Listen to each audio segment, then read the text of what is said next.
ستجد 4 أشياء في انتظارك، ملكين، وستجد كل ذنوبك، وستؤمر بحمل هذه الذنوب على عاتقيك وتسير بها إلى أرض المحشر.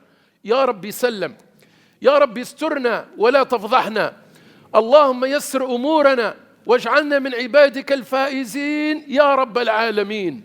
كيف ستكون هيئة هذه الذنوب؟ هل هي جبال أم هي أكياس ستجر بالحبال؟ ما هو شكلها؟ الذنوب والمعاصي التي نعرف أيها الأحبة في الله، نسأل الله السلامة.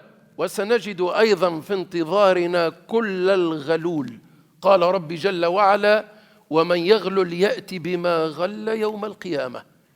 واحد جايب علوش، والآخر جايب بقرة، والآخر جايب كاشة، والآخر جايب كيلو سمك، والآخر جايب كعبة بردقان، كل واحد شنو ولا هز. نسأل الله الأمن والأمان والسلام يا أحبتي في الله. والأمر جلل وجدي إلى أبعد وإلى أقصى الحدود.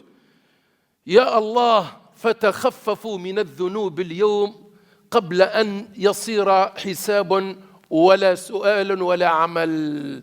كيف السبيل إلى ذلك؟ ايش نعملوا باش نتخففوا وما نلقاو الجبال من الذنوب؟